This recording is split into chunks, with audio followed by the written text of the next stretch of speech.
Olá, olá, olá, boa noite, sejam todos bem-vindos à TVD News, a sua parabólica digital 581 para todo o Brasil e boa noite especial para a galera do Paraná que nos recebe em sua casa através do canal aberto para Ivaiporã 14.1, Pato Branco 44.1 e Guarapuava 19.1.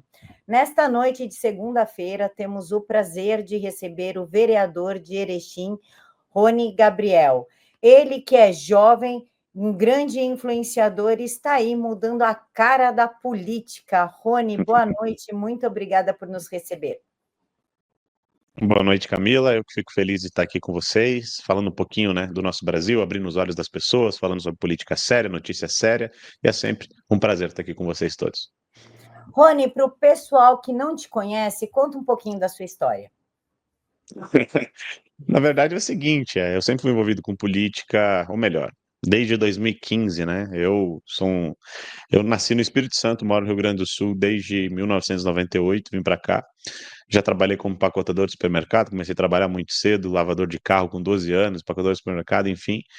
Aos 18 anos consegui uma bolsa em Direito e tomei gosto pela política, entrei na política e comecei a fazer meus vídeos, né? E aí veio logo depois a figura do Bolsonaro, que é alguém que eu simpatizo muito, tenho como um líder até hoje.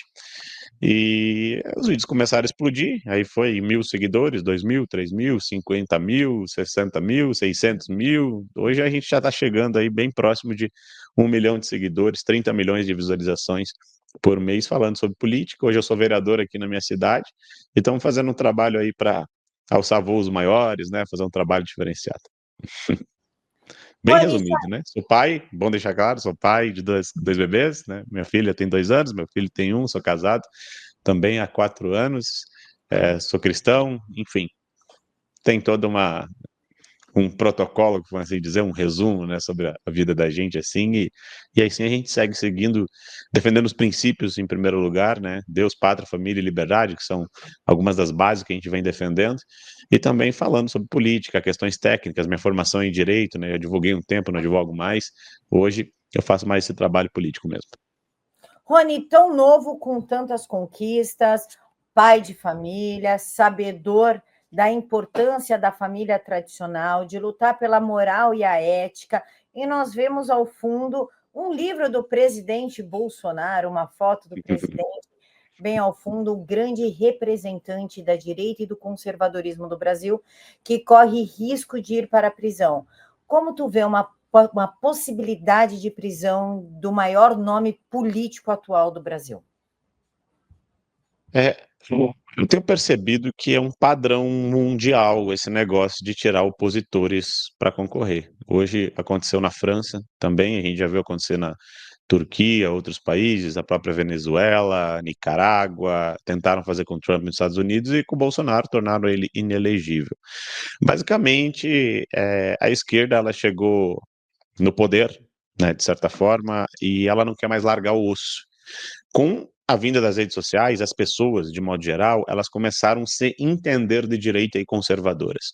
A grande realidade é que nenhum pai, nenhuma mãe quer o filho indo para a escola e ouvindo de um professor que ele pode ser menino ou menina. Os pais não querem isso, não querem um professor dizendo que ele pode usar certos entorpecentes. Os pais, as pessoas não são a favor do aborto, as pessoas não são a favor de bandido, as pessoas não são a favor da criminalidade. E a internet deixou muito claro o que a direita defende, o que a esquerda defende. A esquerda defende tudo isso que eu acabei de falar, enquanto a direita é contra. Enquanto nossas pautas econômicas elas são muito vinculadas à questão de liberdade de expressão, a liberdade de empreender, a esquerda defende o quê? Mais impostos, mais taxas, mais Estado interferindo na vida das pessoas. Por que tudo isso é importante para falar de Bolsonaro? Porque o Bolsonaro foi a pessoa que abriu os olhos da gente para o que é direita, o que é esquerda, o que é conservadorismo, o que é liberalismo. Foi ele que trouxe esse novo viés. E isso, obviamente, gerou um desespero no estabelecimento político que já existe no Brasil hoje, que faz de tudo para derrubar ele. Semana passada, derrubaram o inquérito e arquivaram o inquérito do cartão de vacina. Só que cabe lembrar que esse inquérito foi o que fez apreender o meu celular do Mário Cid, prenderam o Mauro Cid, torturaram o Mauro Cid para ele fazer todo tipo de delação, vazou um áudio do Mauro Cid dizendo que ele falava uma coisa, eles entendiam outra, que era para falar, enfim, vários problemas no devido processo legal que foram atingidos por causa dessa história de cartão de vacina. E agora arquivaram o inquérito para dizer que o Bolsonaro deu um golpe. Por quê? Porque tornaram ele réu. A questão da prisão do Bolsonaro, ela acaba sendo um tanto quanto mais complexa. Por quê? Por causa que, como o julgamento do Supremo Tribunal Federal, quando se trata de Bolsonaro e de outros conservadores, ele não é técnico, jurídico, ele é político. Então, eles fazem cálculos, inclusive junto com a esquerda, junto com o Lula, junto com essa galera toda, para ver vale a pena prender o Bolsonaro ou não. E aí a gente fica na dúvida. Se a gente fosse ser apenas técnico, baseado na lei e na Constituição, que já fora rasgada há muito tempo pelo Supremo Tribunal Federal, nós poderíamos dizer claramente: não, Bolsonaro não vai ser preso. Mas nós também já devíamos dizer claramente: não, Bolsonaro não vai se tornar réu, ele não cometeu crime nenhum. Nós já deveríamos ter dito claramente: não, Bolsonaro não vai ficar inelegível, mas ficou inelegível. Hoje está réu, né, em processo de um golpe de Estado, uma coisa ridícula. Então, hoje, dizer ele vai ou não ser preso, vai muito dentro da narrativa que o Supremo pretende e quer criar para tirar ele das eleições. Qual que é o impacto que isso vai gerar na sociedade brasileira hoje? Eu não acho que é pouco. Então, prender um Bolsonaro é um cálculo interessante e inteligente para o Supremo, e é esse cálculo que eles fazem. Não é uma questão de autos, não é técnico, não é baseado na justiça de fato, é baseado no que eles têm na cabeça deles e se eles acham que isso é importante ou não. Rony, ainda falando sobre prisões, nós tivemos a Débora Rodrigues. Ela recebeu a tornozeleira eletrônica, foi para casa, a do batom, né? A do batom inflamável. Sim.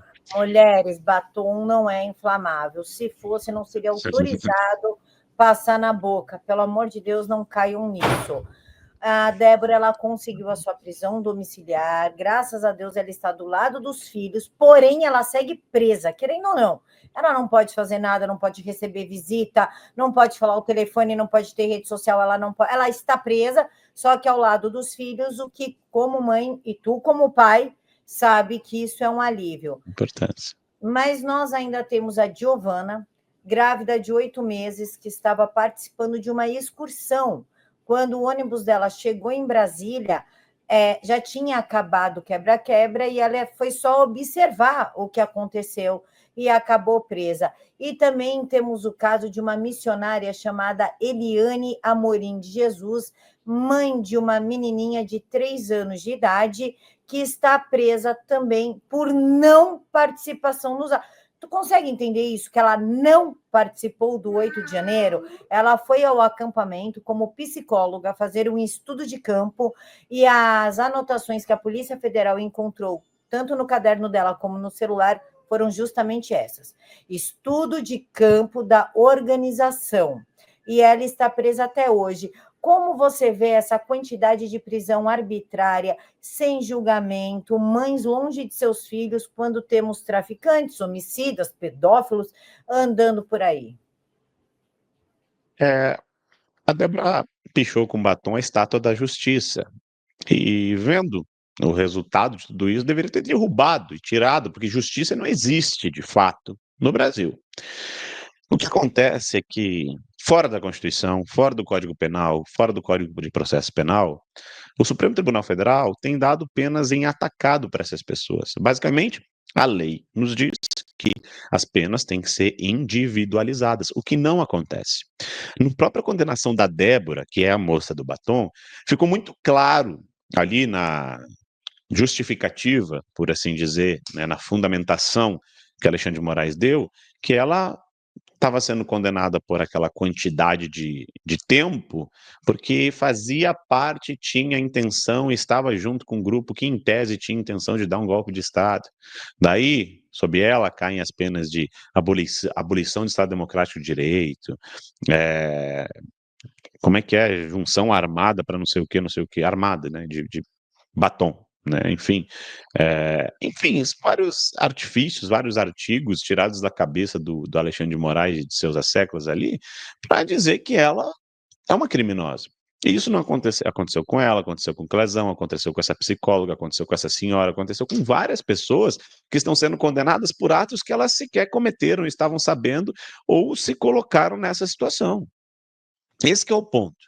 O ponto é que Dentro daquilo que eu acabei de falar, falei agora há pouco, se você levasse em consideração apenas a letra fria da lei, que é o que deveria ser levado, principalmente em processos criminais, se isso fosse de fato levado em consideração, essas pessoas, em primeiro lugar, não estariam sendo julgadas no Supremo Tribunal Federal, elas estariam sendo julgadas por juízes de primeira instância, né, juízes de primeiro grau.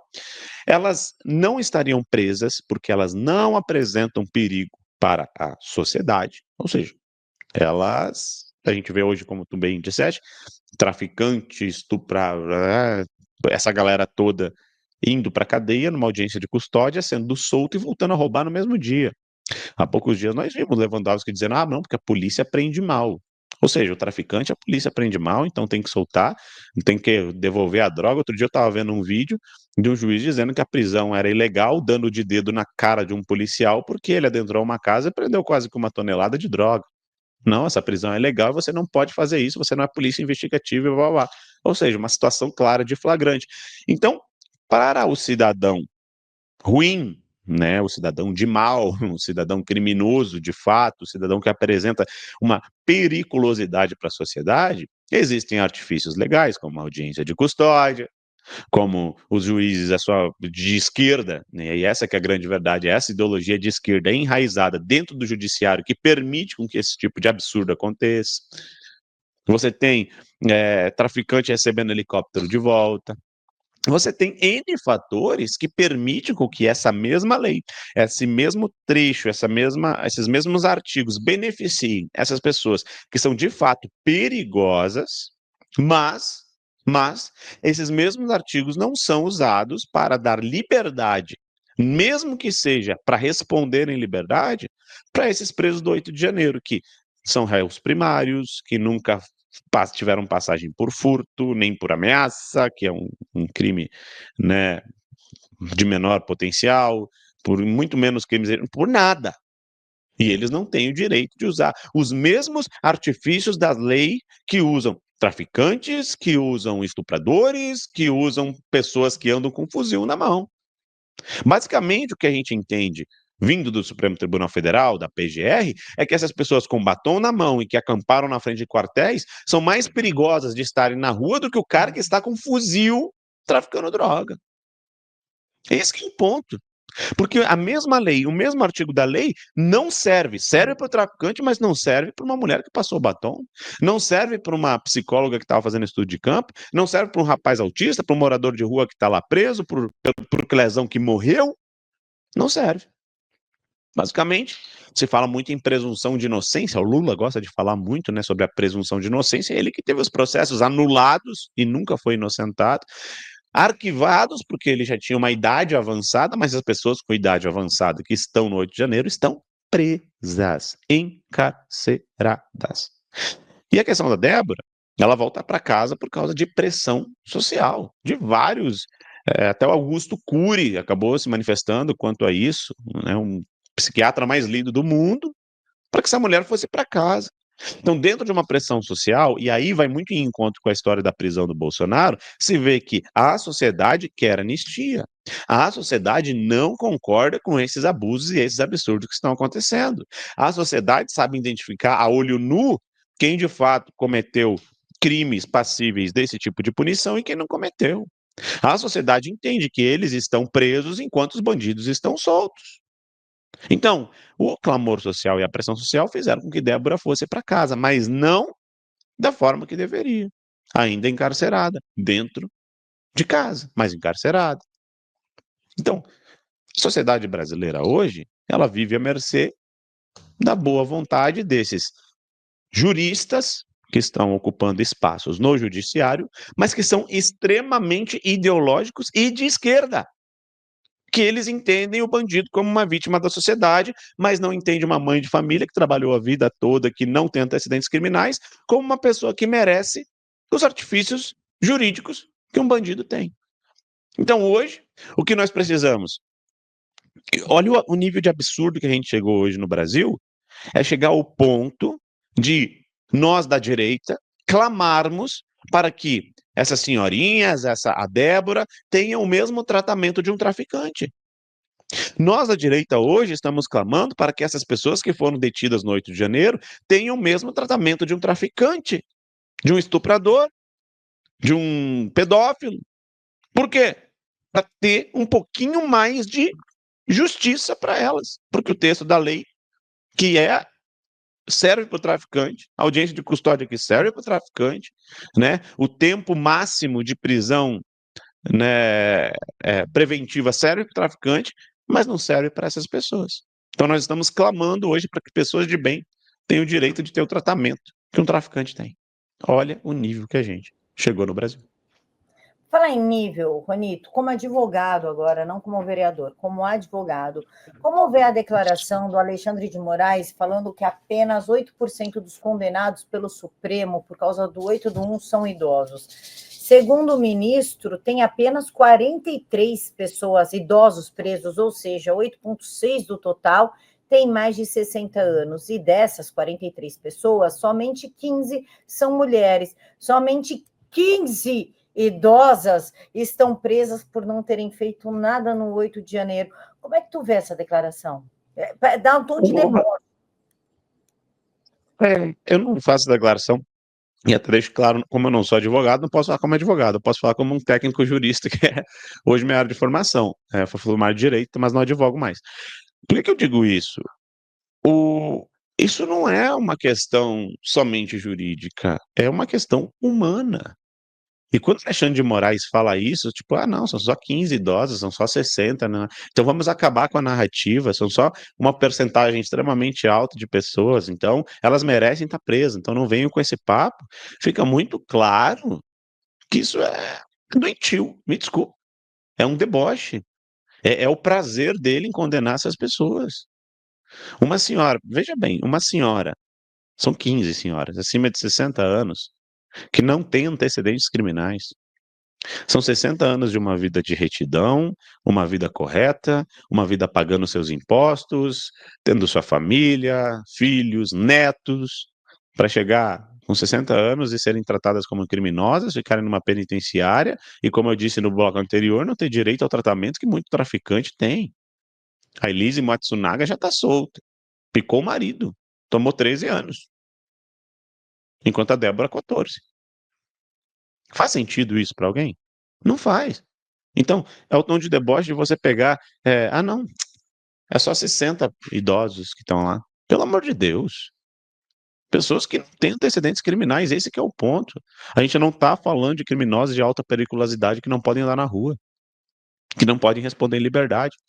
Mas o traficante está respondendo em liberdade, gente. Está nem respondendo, está nem sendo pego. O traficante, o ladrão, ele está roubando de manhã, sendo pego pela polícia, preso, indo para uma audiência de custódia, sendo solto e roubando de novo à noite. O ladrão. O ladrão de celular, né? O ladrão de loja, o assaltante, a mão armada. É isso que está acontecendo no Brasil. E essas idosas estão presas. Então, isso aí é uma falta de humanidade, é uma bolha de achar que. Eu acho que tem tanta gente puxando o saco desses caras, principalmente no ministro Alexandre, que ele vive numa bolha achando que todo mundo gosta dele. Não, realmente, olha aí, ó, eu tô fazendo um baita trabalho. Eu acho que é isso que acontece, porque não é possível que não consiga, de forma mínima, observar o nível de injustiça e desumanidade de uma decisão e de uma fala dessas. Rony, nós também ficamos sabendo hoje, pela tarde, especificamente às 13h45, pela Revista Oeste, que o tamanho de penas do 8 de janeiro estão dividindo os ministros do Supremo. Já são 5 magistrados discordando do Alexandre de Moraes.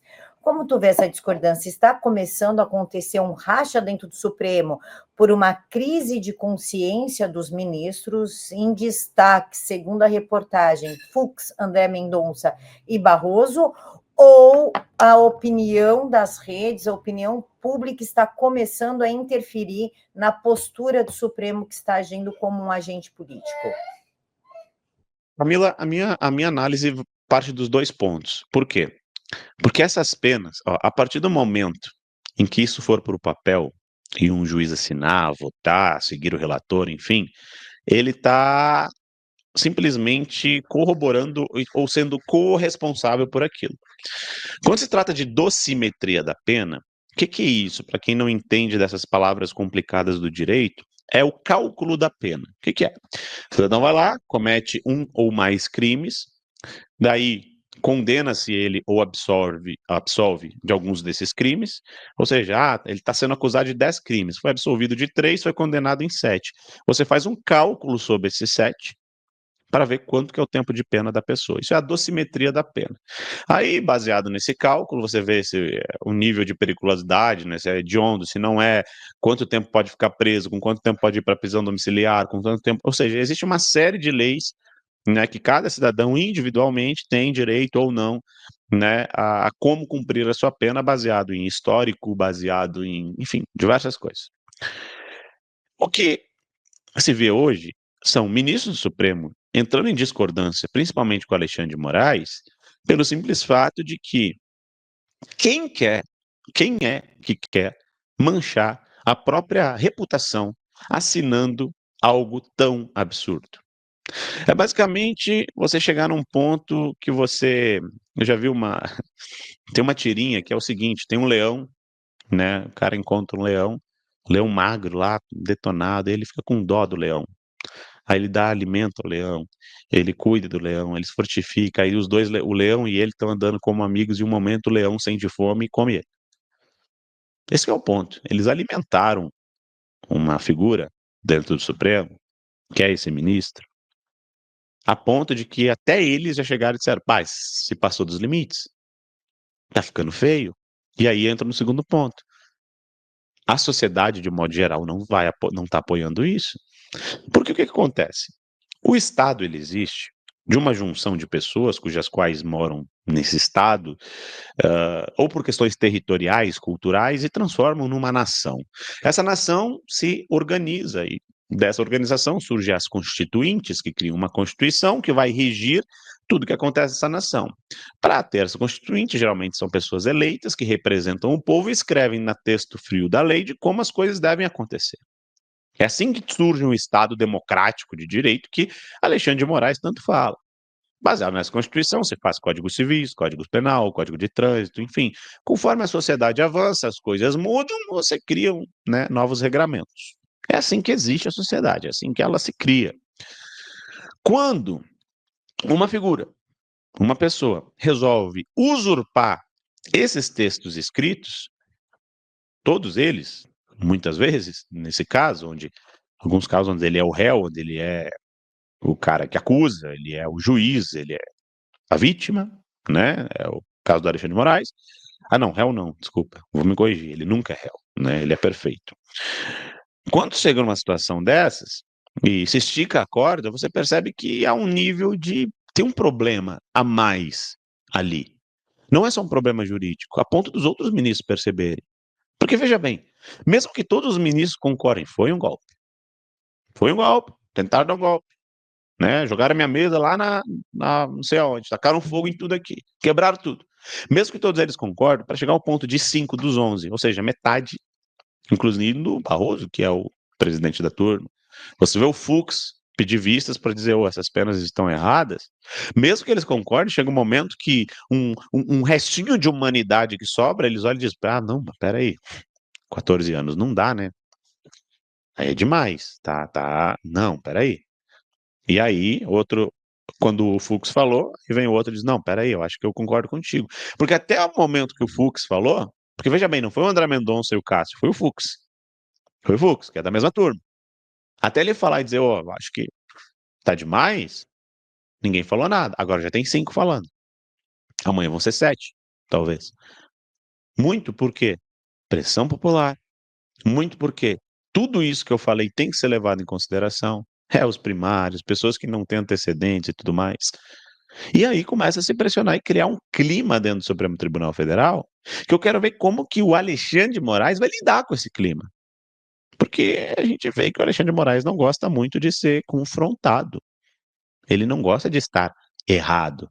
E isso eu já vi, por exemplo, numa discussão ainda no ano passado ou retrasado dele com o André Mendonça, quando o André questionou a questão de quem deveria ser o responsável pelas câmaras de segurança, que era o Flávio Dino, que hoje, inclusive, também está no Supremo Tribunal Federal, julgando o Bolsonaro e essa gente toda, sendo que era responsável pelas câmaras de segurança, que eu imagino que ele comeu, né? Todas elas, deve estar ali até hoje, é o que eu imagino. E ele, como corresponsável, que deveria ser réu nesse caso aí de janeiro, junto com o G. Dias, está julgando essas pessoas hoje. Então, com essa pressão popular, com essa questão toda, chegou um momento que até mesmo aqueles que não são tão ditatoriais, por assim dizer, mas ainda acreditam e têm que seguir um regramento do sistema para manter essa ideia de que eles estão salvando a democracia, chega e diz, opa, peraí, 14 anos não dá, né? Eu não vou assinar isso aí. Meu nome que vai ficar para a história. Um dia vão contar essa história. Como ela vai ser contada? No mínimo duas versões eu garanto que vão ter. No mínimo duas versões. Então, por isso esse recuo aí, esses ministros, na minha opinião. Rony, a gente pode culpar com as devidas proporções para evitar inquérito, processos, enfim, supostamente a OAB Tudo, e a... tudo é suposto aqui, nada é real. Tudo que a gente está falando é suposições, para deixar claro para futuros inquéritos. tudo supostamente,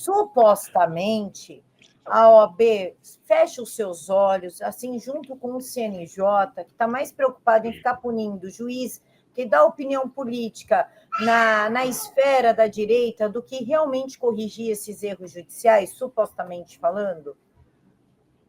Camila, a OAB, ela é o único órgão não político ou partidário que tem competência, por exemplo, para entrar com uma DIN, que é uma ação direta de inconstitucionalidade. Ou seja, a OAB, ela é citada na Constituição Federal como um dos órgãos de defesa do Estado de Direito do Brasil.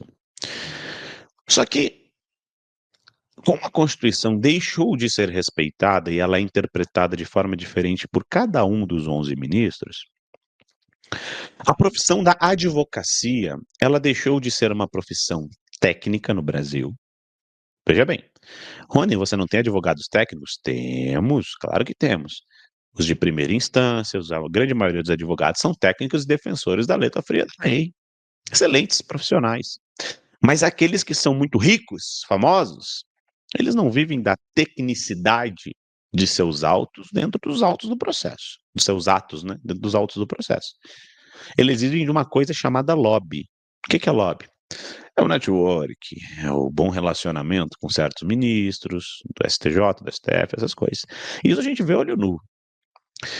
Quando a OAB se exime, por exemplo, de se manifestar contrário ao Supremo Tribunal Federal, quando Sebastião Coelho foi impedido de acompanhar o julgamento, sendo que ele era advogado, Felipe G. Martins poderia estar lá durante as sustentações orais, a gente percebe que dentro da própria, supostamente, né, OAB, nós temos ali muitas pessoas que não querem enfrentar ministros, porque dali a pouco, supostamente, podem ter supostamente processos supostos milionários que estão na mesa de ministro do Supremo Tribunal Federal aguardando dali a pouco uma sentença. Então, quem que é o advogado que dali a pouco... Porque o que leva um advogado igual o Zanin, que faturava o que faturava dentro do seu escritório, a virar ministro do Supremo Tribunal Federal para ganhar 44 mil por mês? Vocês nunca se perguntaram isso? O povo nunca se perguntou o que leva alguém a abandonar um dos maiores, se não o maior escritório de advocacia do Brasil para ganhar o salário do ministro do Supremo Tribunal Federal? Financeiro não é. Acho muito difícil. A esposa dele continua advogando e ainda outro dia estavam fazendo decisões de que não tem problema, não tem problema ministro do Supremo Tribunal Federal divulgar causas de escritórios de parentes. Isso aconteceu, gente. Eles decidiram isso, é uma resolução. Então, da mesma forma, eles pegam um processo que estava lá em primeira instância, lá do Kassab, e traz de volta para o Supremo Tribunal Federal, porque o Kassab falou que vai apoiar a anistia. É a mesma postura da OAB, só que a OAB é um órgão que deveria ser técnico, e o Kassab, o PSD, né, é um órgão político. Então, temos um processo contra tu, Kassab, ele pode acabar movimentando se você for contra nós, supostamente. Temos um processo contra você. Viu, AB? Tem um monte de processo de advogado teu aqui. O advogado que se manifestar contra a gente, dali a pouco vai ter uma sentença bem desfavorável, supostamente. Entende? O nível de poder que esses caras têm. Por que a OAB está amarrada, esses órgãos ficam tão amarrados? Porque hoje a advocacia do Brasil é baseada em lobby, assim como a política, infelizmente. Falando assim como a política, Rony, a Hugo Mota estranhamente mudou de lado. E a blogueira da Globo News deixou muito claro durante um pronunciamento dela, uma fala dela, de que se Hugo Mota for a favor da anistia, ele vai afundar a sua carreira política, vai acabar. Como algo pode acabar se é uma pauta exigida pela sociedade? Pelo menos 80% da sociedade pede a anistia. Por que ela foi tão categórica ao afirmar isso? Políticos de centrão, eles sempre vivem em cima de um pêndulo. De um lado desse pêndulo tem a popularidade, do outro lado desse pêndulo tem cargos, dinheiro e cargos e mais dinheiro, tá? Hugo Mota e outros políticos centrais ficam bem no meio desse pêndulo, vendo para que lado pende para que eles vão. A pauta da anistia e da liberdade do pessoal do 8 de janeiro, ela é popular. O povo está desse lado. E esse pêndulo da popularidade está pendendo o centrão para esse lado, que é o quê? Ser a favor da anistia, ser contra o governo Lula, porque o governo Lula está com 24, 23% de aprovação. Então, basicamente, o que o centrão olha? Na figura do Hugo Mota, que hoje é o grande líder do centrão, e o presidente da casa, da Câmara de Deputados. Ele olha e diz bem assim, opa, peraí, apoiar essa pauta é boa, vai apoiar essa pauta. Só que do outro lado desse pêndulo tem cargos, dinheiro e processos judiciais contra o próprio Hugo Mota. Até vazou uma delação aí essa semana de problema em propina com emenda, coisas desse tipo. Essa semana não, semana passada, né? Basicamente, fazem uma janta na casa de um dos ministros, não lembro qual deles agora, acho que do próprio Alexandre, e chamam Hugo Mota, Pacheco, ministro Supremo, Alcolumbre, e o Hugo Mota volta e muda de ideia quanto a isso. Por que que isso acontece? Porque aí a popularidade, que era para onde ele está pendendo, ele vai ter que recuar, primeiro, porque tem a questão dos cargos no governo Lula. Segundo, tem a questão dos processos judiciais que podem andar. Não é muito diferente do que eu acabei de falar da OAB e do Kassab. O Centrão fareja aonde eles podem se manter. Por quê? Políticos do Centrão, muito diferente de um Rony da vida, como que o Rony se elegeu vereador? Falando, defendendo pautas, sendo muito firme nessas pautas. Bolsonaro se elegeu presidente da mesma forma, Nicolas Ferreira, temos o Marcel Van Hatten, o Zucco, o Sanders, tantos outros que foram defendendo pautas. Muitas vezes botando nas redes sociais, o povo gosta, corrobora e é por aí que eu quero ir. O político de centrão, de modo geral, ele se elege como? Levando emendas. Então, para ele levar emendas, ele precisa dessas emendas. Ou colocando parentes em cargos, ou pessoas ligadas a ele em cargos, que vão usar aqueles cargos da máquina pública para fazer campanha para eles. Certo? Então, basicamente, o Centrão ele sempre precisa estar no governo. Ele sempre precisa ter mais emendas. Ele sempre precisa ter mais poder para, de forma legal, supostamente, comprar esses votos. Porque se depender da defesa dele, do caráter dele, da idoneidade dele, eles nunca vão se eleger. Então eles precisam de muito fundo eleitoral, eles precisam de muita grana, eles precisam de muita emenda, eles precisam de muito acordo, eles precisam de um exército fazendo campanha para eles têm que pagar os favores que eles devem para esse exército. Entende? Que é o caso do Gumota de todos os políticos do Centrão. Muitas vezes um político da esquerda, lá do PT, embora eles defendam aquilo que é mais catastrófico, imoral, ilegal muitas vezes no Brasil, ele tem mais honra, porque consegue se eleger defendendo aquelas pautas absurdas como aborto, ideologia de gênero, legalização de drogas e coisas do tipo, bandidagem. Ele consegue sempre ter mais honra porque ele chega e diz o que ele defende de fato e ganha voto por causa disso. Pode ser dos bandidos, parem de bandido, porque quem quer aborto, quem quer droga, não importa.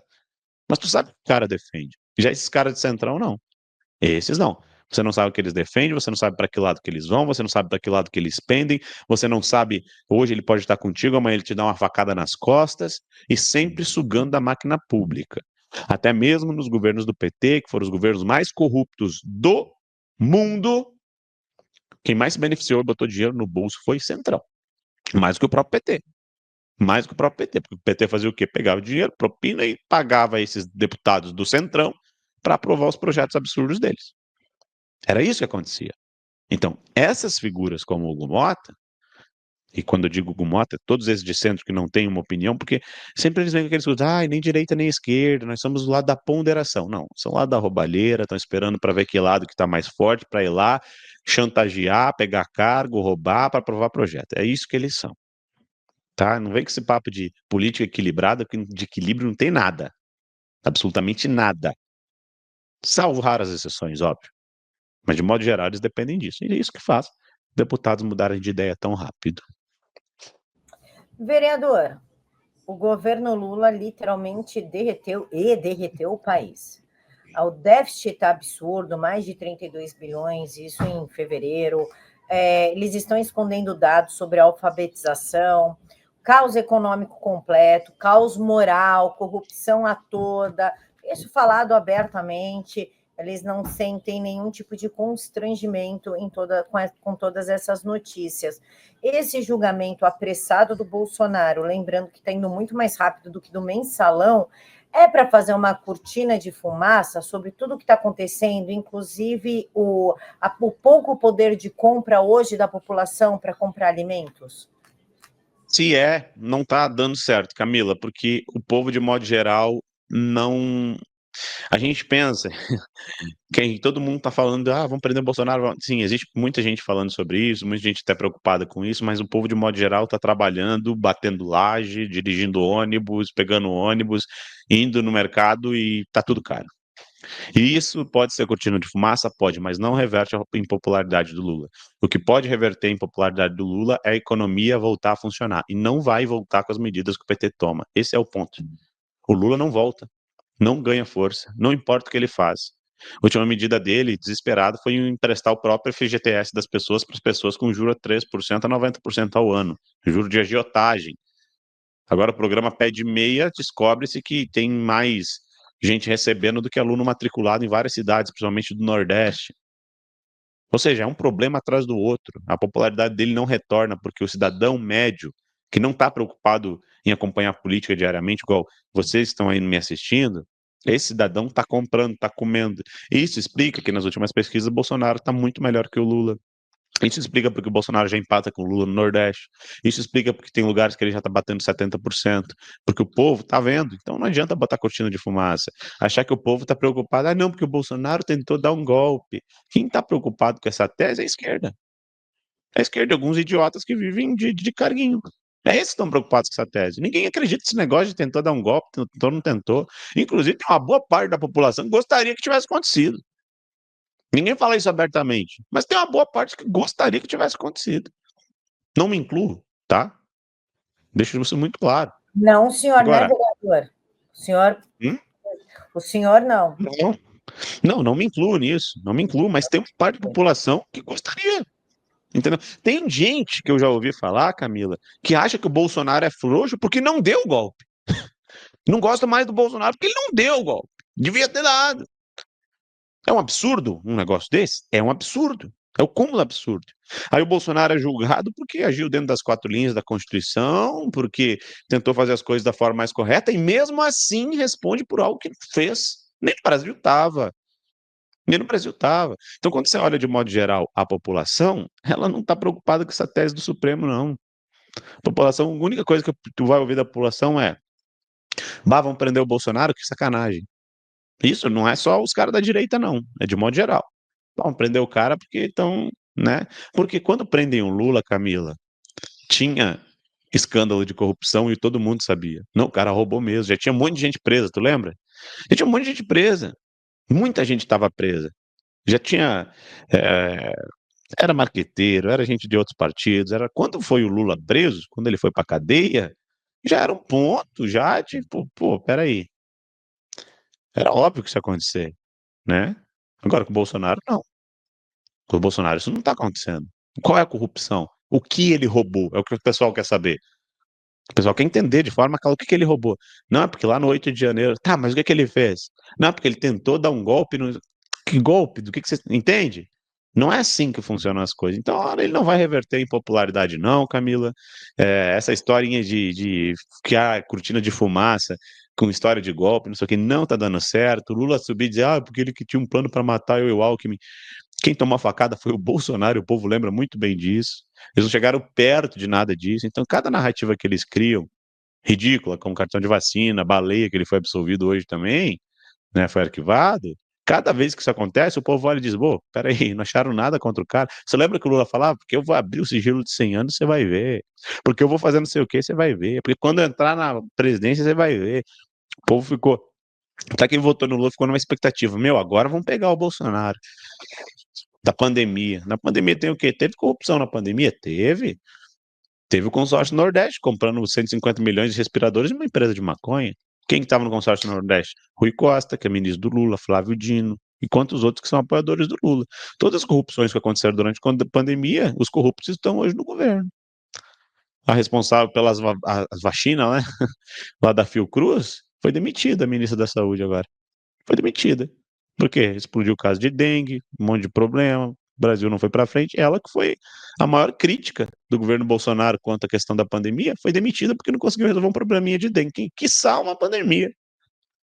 Quiçá uma pandemia. Então, é um misto de corrupção, incompetência, burrice. É isso que tem no governo Lula hoje. Não vai reverter em popularidade, não. Até porque o ministro da Economia é o Haddad, né? A gente esperar que vai dar certo é complicado.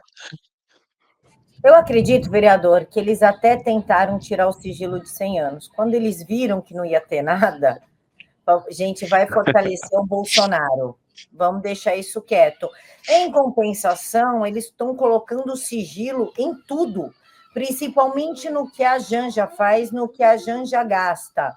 Como o senhor vê essa. Até os ministros do Supremo estão retirando ali, estão encobrindo alguns gastos. Como o senhor vê essa impossibilidade, esse bloqueio de acesso da população aos gastos dos nossos impostos?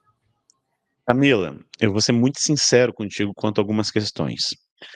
Durante as eleições, eles falavam de orçamento secreto, que piorou muito durante o governo Lula, muito. Eles falavam sobre sigilo de 100 anos, eles falavam que tudo era um bando de corrupção. E eles entram no governo, eles não conseguem comprovar nada e pioram o orçamento secreto, pioram a questão do sigilo de 100 anos, enfim, várias questões. O sigilo de 100 anos é um mecanismo da presidência criado por algumas questões de seguridade nacional e também do próprio presidente e sua família. Não seria um problema botar algumas questões de sigilo? Por exemplo, lembra que o Bolsonaro botou a agenda da Michelle uma vez, ou a dele, alguma coisa, de quem visitava a casa dele. Mas por que botou isso? Porque se você torna público a rotina das pessoas da tua família, se torna perigoso. Você é presidente da República, isso é um fato. Então, era isso que tinha no sigilo de 100 anos do Bolsonaro. Entende? Era uma coisa nesse sentido. E aí, quando eles viram que não tinha nada demais, eles simplesmente pegaram e implodiram. Só que aí eles deram um tiro no pé. Por quê? Porque agora eles precisam usar desse artifício para fazer as falcatruas dele, porque agora querem até um gabinete para Janja, para legalizar, né? Viu uma entrevista do Lula? Não, porque minha mulher, ela não é feita para ser dona de casa, né? Me desprezando as donas de casa. Que falou isso? Minha mulher não é para dona de casa. Ela vai viajar, vai fazer o que quiser. Concordo, Lula. Eu concordo. Esse é teu jeito de viver? Beleza. Mas esse é não com o meu dinheiro, cara. Faça ela com o dinheiro dela. Faz com o teu, do teu salário. Com o teu, não que tu roubou, né? Que tá não sei aonde aí, né? Faz com o teu. Agora, em viajar com dinheiro público e não prestar conta, aí não pode. Esse que é o problema. Não pode. Viajar, fazer primeira-dama fazendo representação oficial do Brasil em França, em Japão. Chegou no Japão, nem sabia se as pessoas iam estar lá, teve que ir embora, uma coisa ridícula. O dinheiro público. Então, tu quer que tua mulher viaje, tu quer que tua mulher faça o que quer, que seja empoderada, que saia, não sei, faça o que quer, não tô nem aí. Mas não com o meu dinheiro, né? Não com o dinheiro do povo. Faz com o teu, banca você. Não com os aviões da FAB. Não com o luxo, né? Que vocês querem todo dia, todo dia, todo dia. Esse que é o ponto. Aí para. Não, vamos botar sigilo. Vamos botar sigilo no STF. Vamos fazer viagem com o ministro do STF sem botar na agenda oficial, sem botar na lista. Por que isso tudo?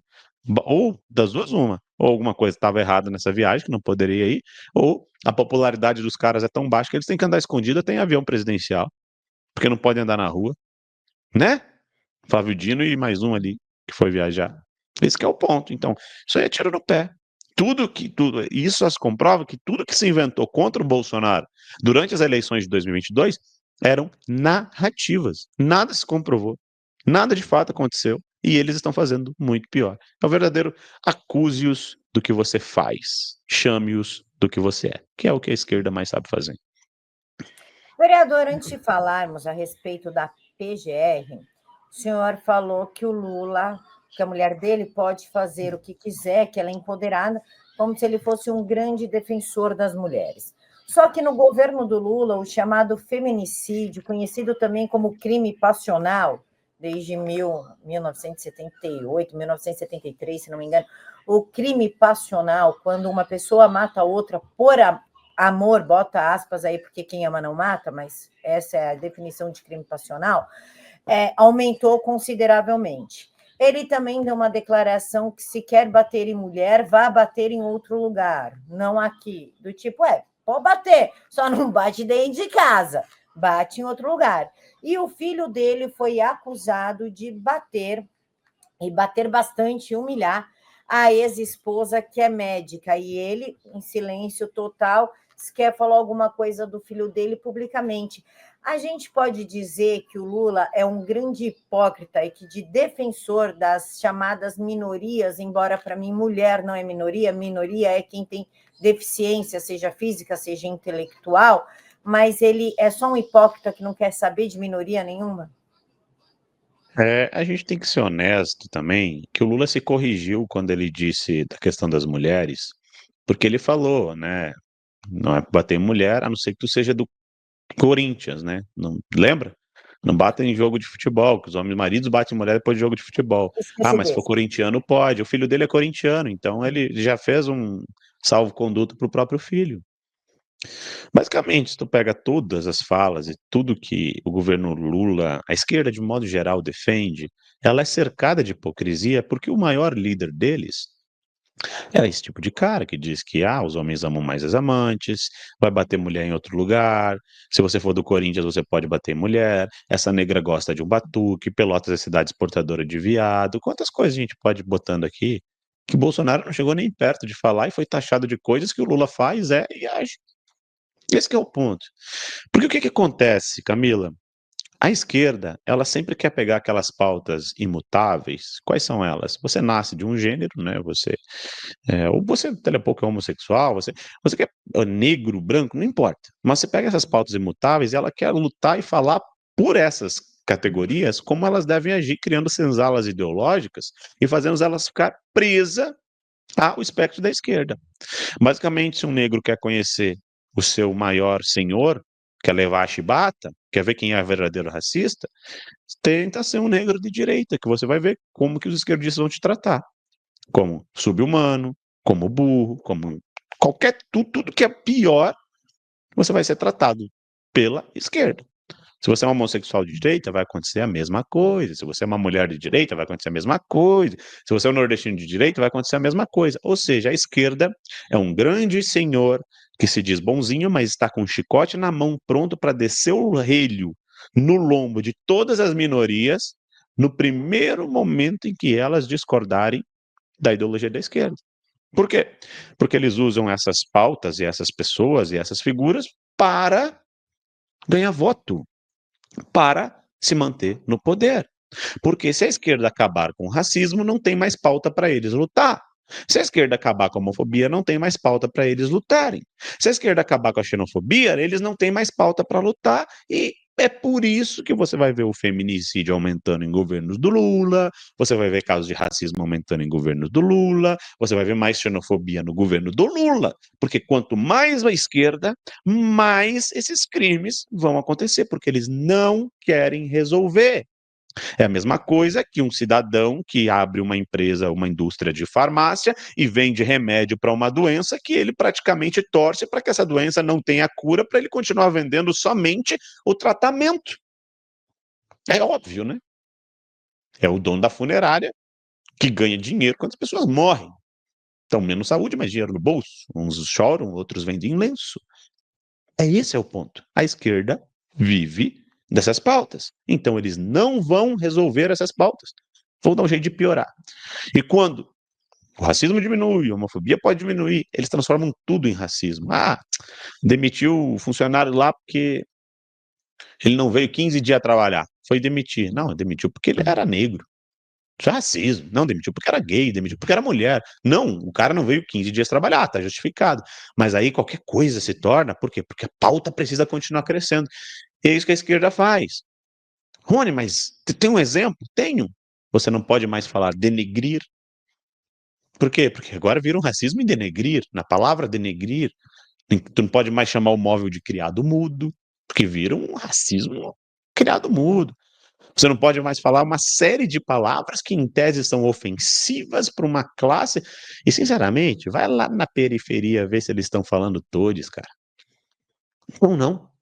Eles querem tomar café e não podem. Vai na periferia, lá no pobre, lá nos lugares, qualquer lugar, assim, pode ter negro, branco, a maioria, eles não estão preocupados. Os negros estão indo em igreja evangélica, querendo viver a vida deles, construir a família deles. E a esquerda está lá com não, você tem que ser de esquerda. Você não pode ser de direita. Pá, chicote no lombo. Você é um capitão do mato se você é um negro de direita. Pá, chicote no lombo. É isso que a esquerda faz. Com todas as minorias que existem. Todas. Só que algumas pessoas ainda não abriram os olhos. Vereador, aqui em São Paulo, PCC, numa das favelas, favela, comunidade, como vocês quiserem. Eu já não sei mais se é favela ou se é comunidade, se é preto ou se é negro. Eu não sei mais como falar para não ofender as pessoas e não gerar um processo. É verdade. Então, ou favela ou comunidade, o PCC, num muro, em uma dessas favelas, escreveu que se usasse a linguagem neutra perto de crianças aos arredores, ia se ver com eles. Então, nem o crime organizado aceita esse tipo de coisa perto de criança, mas a esquerda, que faz parte do narcotráfico, aceita. Não, mas sabe o que acontece, Camila? Falando só desse ponto específico, a esquerda já cria uma nova narrativa dizendo que os traficantes são evangélicos. Eu vi isso com os meus olhos. Eu vi isso com os meus olhos. No frigir dos ovos, todo mundo acaba sendo conservador, até o cara lá. Que, né? Porque assim, gente, vamos lá. O Lula pode dizer que defende todos, mas ele tem mulher e filho, velho. A Manuela Dávila também é casada com um homem e tá morando nos Estados Unidos com um rico. Todas essas pessoas que defendem essas ideologias nefastas não vivem isso. Ai, são hétero, um homem hétero, branco e rico. São os grandes líderes deles. Quem que é o grande líder negro da esquerda? Era o Silvio Almeida, que foi retirado do governo porque era tarado. Quem que é o grande líder deles? Então me mostra. Me mostra. Nós temos Rafael Satia fazendo um baita trabalho, Fernando Holliday, Hélio Negão, mulheres, temos aí a Bia Kicis, Carla Zambelli, a própria Michele Bolsonaro. Cara, posso listar uma infinidade aqui, né? Tereza Cristina no Agro, em várias áreas. Quem são os líderes deles? É a Gleisi Hoffmann, uma mulher branca loira de olho azul, o Lula, um homem branco rico, a Janja, uma mulher branca rica. São todos fora do estereótipo que eles dizem defender. Cadê essas lideranças todas da esquerda? Aí não, a gente tem que mostrar representatividade. Vamos mostrar. Então pega lá a irmã da Marielle Franco e bota num ministério aqui para, né? Pega lá a outra, como é que é o nome da cantora lá que virou ministra lá também? E bota. Tem uma matéria que saiu há poucos dias que 7 ministros do Lula nunca conversaram com ele. Nunca se reuniram com ele em uma agenda oficial. 7 dos 40 ministros dele. Adivinha? A cor e quais passos essas pessoas estão ocupando. Vou deixar esse aí tema de casa para as pessoas ir lá procurar saber. Boa, vereador. Nem vou dizer que são as mulheres e negros, mas as pessoas vão pesquisar, porque acho bom as pessoas verem com seus próprios olhos, porque a gente fala, ai, tem lado, ai, é mídia de direita, aí então pesquisem, pesquisem. Vereador, para a gente finalizar, eu vou fazer 2 perguntas em uma, porque elas se ligam. Como o senhor vê a postura da PGR frente a tudo isso e o que pode acontecer com o Brasil caso o Bolsonaro seja preso? O Ministério Público acabou de arquivar a ação dele contra a importunação de uma baleia. Até isso envolveram o presidente, importunar baleias, né? E nem foi o Flávio Dino, foi baleia do mar mesmo, aquela que nada. Então, foi arquivado aquilo, porque a baleia não apareceu para reclamar. Então, e nem acharam ela para notificar. Foi arquivado. Os absurdos desse país.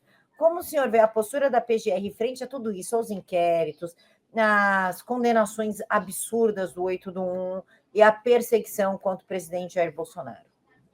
Vou ser bem sucinto. Quem indica a PGR é o Lula, tá? Então ela está ali para fazer um papel político. Isso ficou muito claro, por exemplo, quando eles deram parecer contra a cassação do passaporte do Eduardo Bolsonaro, somente depois que o Eduardo Bolsonaro falou que não iria mais para o Brasil. Se o Eduardo tivesse voltado, provavelmente o parecer seria diferente. Os pareceres da PGR, por exemplo, para arquivar a questão do denúncia do cartão de vacina, vieram só depois que o Bolsonaro se torna réu. Então, o que você tem hoje é uma indicação do presidente Lula de um órgão que é o órgão acusador, ou seja, é como se o Lula estivesse acusando o Bolsonaro para Alexandre de Moraes, o Alexandre de Moraes recebendo. Tá? A realidade é essa, supostamente. A realidade suposta é essa. A realidade supostamente engraçada. Mas é essa. Tá? Ah, mas o que pode acontecer em caso de prisão de Bolsonaro? Só Deus sabe. Só Deus sabe. Eu não sei se eles vão ter coragem de prender Bolsonaro. Isso é um cálculo político que eu não tenho como responder, porque nem o Supremo Tribunal Federal, com todos os seus órgãos, conseguiu responder ainda. Porque se eles soubessem, se eles tivessem apoio popular e se realmente Bolsonaro tivesse desgastado, ele já estava preso. Mas pesquisa atrás de pesquisa, Bolsonaro se afasta cada vez mais em Lula, mais perto da presidência, Lula cai mais, né? Então fica feio não só dentro do Brasil, mas também para a comunidade do exterior, que o cara que está liderando as pesquisas saia de cena. A gente está vendo isso acontecer em vários países, então é difícil de responder. E a PGR é um órgão político. Recado final para o pessoal, que nem vou voltar para a tela, é a hora do seu jabá. Chama para curtir tuas redes, para te acompanhar seu mandato, onde a gente te encontra, como faz para te assistir, tudo. Sim. Aqui nesse cantinho aqui tem meu arroba, vocês podem me procurar no YouTube e também no Instagram. A gente está fazendo um trabalho bem legal lá, tem vídeos praticamente todos os dias. A gente tem feito um trabalho também legal aqui em Erechim, no Rio Grande do Sul. Eu tenho me preparado para 2026, né? Ainda não posso dizer muito sobre isso, mas tenho me preparado. A gente está fazendo um trabalho em defesa da liberdade, em defesa dos nossos princípios, para ter pessoas de fato nas câmaras de deputados, na Assembleia Legislativa. O Bolsonaro fala muito, né? Me dei 50% do Senado, 50% da Câmara. Então a gente tem feito um trabalho legal, se preparado. Eu fico muito feliz e agradeço a nossa audiência, agradeço por estar aqui e peço pessoal, segue, acompanha meu trabalho, principalmente se você é aqui do Rio Grande do Sul, meu conterrâneo, tenho certeza que você vai gostar muito. Aí eu espero estar fazendo um bom trabalho a ponto de vocês seguirem e acompanharem, tá bom? Muito obrigado.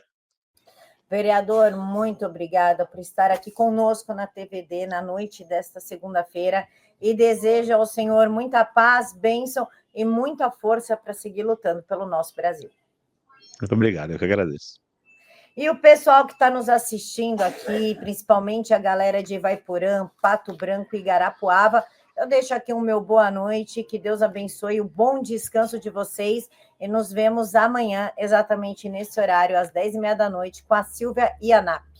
Ela que é ex-deputada federal e índia e sofreu uma relativa perseguição do Supremo Tribunal Federal e do próprio Congresso. Fiquem todos com Deus e até mais. Tchau.